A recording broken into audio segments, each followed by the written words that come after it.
la respuesta a la pregunta que hacíamos. No existe la posibilidad, además no debería existir tampoco, del que el tribunal esté justificando sus fallos o que les esté sometiendo a consulta o que exista la posibilidad de que sean cambiados. Pero al tratarse de temas en muchos casos fundamentales que afectan a toda la población, se debería generar un debate académico más abierto en el que el tribunal puede funcionar como una especie de motor para que se generen debates alturados y una jurisprudencia clara con respecto a determinadas decisiones, y no quede todo como ha ocurrido no solo en el tribunal, sino en otros juzgados, nunca se sabe cuál va a ser el camino que se va a tomar, ¿no? La jurisprudencia es bastante disímil, digamos. ¿Cómo podemos hacer para generar un espacio así, no? Bueno, en primer lugar, los fallos del tribunal sí son motivados, o sea, toda resolución tiene su parte considerativa y su parte resolutiva. No, sí, eso no. Entonces, estamos en las sentencias del tribunal están las razones por las que fallan en un sentido o en el otro. Podemos estar de acuerdo o en desacuerdo con eso, y además es una garantía constitucional el poder criticar las sentencias. Todo ciudadano puede criticar las sentencias del Tribunal Constitucional o los votos singulares o lo que se diere. Los miembros del Tribunal Constitucional no son infalibles, se pueden equivocar, entonces eso sí hay. Ahora, me parece que lo que insinúa tu pregunta, Patricia, es que antes de resolverse debería hacerse un debate. Y ahí no. En ningún sentido, al contrario. Post resolución, sin ánimo a que eso la cambie, generar una discusión sobre por qué se votó así. El propio tribunal no lo puede hacer eso. Es una consecuencia académica. ¿Cuál es la funcionalidad educativa? Gracias, bueno, tú lo expresaste mejor que yo. Bueno, eso sí hay. O sea, si uno ve la jurisprudencia del Tribunal Constitucional, no todo lo que está publicado en Internet es lo que resuelve más de lo que está publicado en Internet. Supuesto. En Internet se publica lo principal, pero no todo.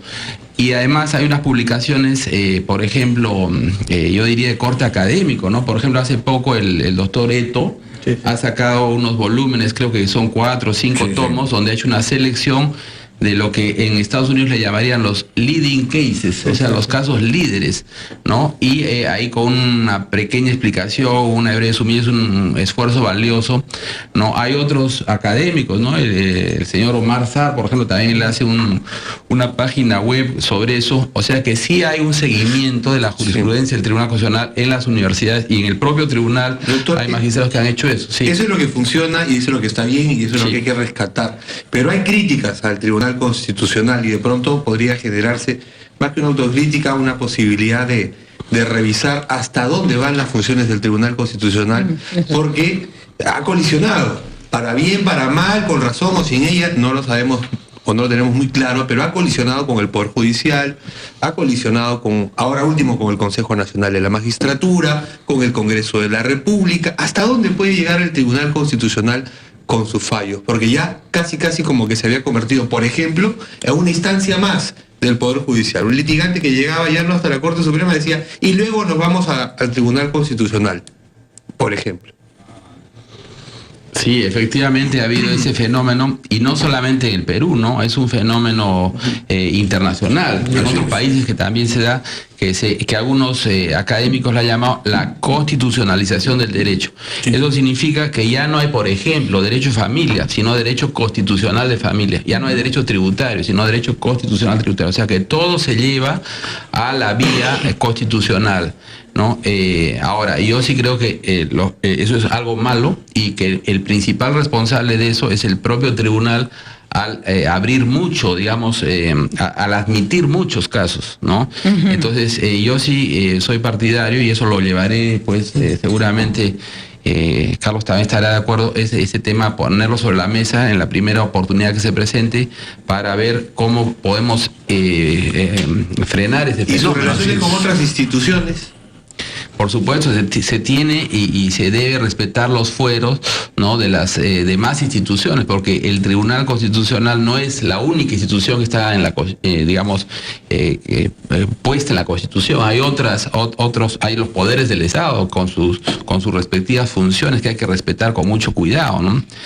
Yo he tenido la suerte en los últimos año y medio, el último año y medio, de estar en el Consejo Consultivo del Poder Judicial con el doctor Enrique Mendoza, y conozco perfectamente sus inquietudes, ¿no?, sobre este avasallamiento que siente el Poder Judicial respecto del Tribunal Constitucional. Y yo, sí, por supuesto, creo que eso hay que resolverlo, ¿no? Hay que terminar con ese problema. Sí, efectivamente, hay también pues entonces es una tarea interesante, porque en el fondo se puede ser un elemento de conciliación y de tranquilización del país cuando hay estas pugnas y divisiones, ¿no es cierto?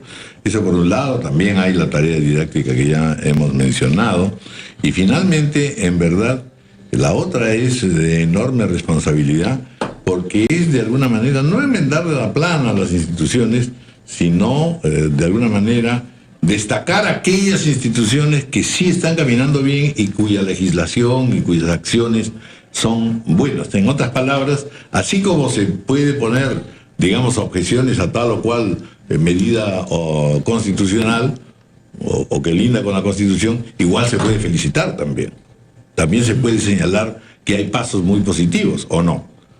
¿Enmienda la plana o no el Tribunal Constitucional? En el caso español, la verdad, y sin ánimo de que esto parezca politización, en el caso español la vigilancia ha sido tremenda, no solamente en el sentido de que se cumple o no con la ley, sino fundamentalmente impulsando a que haya mayor corrección en la institucionalidad. Bueno, también es cierto que en los últimos años, con motivo de esta que llamaríamos el desarrollo del constitucionalismo, ¿no?, que no quedan esferas libres de la constitucionalidad. Entonces muchas instituciones se sienten afectadas, ¿no? Dice, ¿por qué se mete? Porque como el Tribunal Constitucional es el supremo intérprete de la Constitución, entonces es natural que esto ocurra.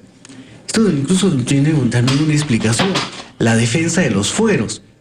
Entonces, desde la época medieval, entonces, pensemos cuando la iglesia o los militares o los comerciantes defendían pues sus propios fueros. Entonces, en el mundo moderno, las instituciones que están diseñadas en el esquema constitucional hacen lo propio. Y bueno, básicamente bajo criterios no solamente constitucionales, sino también legislativos. Yo creo que el Tribunal Constitucional puede utilizar otra clase de herramientas para esto, no solamente las que figuran en la Constitución, sino también otra clase de instrumentos de carácter político. Creo que para eso están, por ejemplo, instrumentos como el diálogo, ¿no es cierto? No nada veda, a mi modo de ver, la posibilidad de establecer comunicaciones, conversaciones, incluso preliminares, ¿no?, de carácter previo, como para evitar esta clase de conflictos, que por otro lado se tienen que dar irremediablemente, ¿no? Sí. Y existen en la experiencia constitucional de otros países, ¿no? Tanto así que en la doctrina constitucional se conocen como choque de trenes. Sí. ¿No? Bueno, pero ahí también habría que considerar, ya no sé, pues estadísticamente, si en el caso peruano se presentan muchos más casos que en otros países, ¿no? Porque, ¿por qué esta búsqueda del Tribunal Constitucional? Es porque justamente las instituciones no están funcionando, para el ciudadano, digo, como confianza, ¿no es cierto? Bueno, muchísimas gracias, felicitaciones. Tengo que decir, por supuesto, que hay una clara inclinación en este Tribunal Constitucional, dándole de alguna mayor representación al sur. Aquí está Arequipa. Yo tengo que decir, cuidado con las inclinaciones. Pero ese está bien. También eso, por supuesto, va a ser destacado vivamente, seguramente, en Arequipa, como lo fue en el caso del presidente del tribunal en Puno. Muchísimas gracias. Un rocoto relleno les vamos a mandar cada vez que den una buena resolución. Ellos nos van a mandar, digamos, van a cambiar el menú en el Tribunal Constitucional. Muy bien, Muchas gracias. felicitaciones a Arequipa. Claro. Muy bien. Vamos a...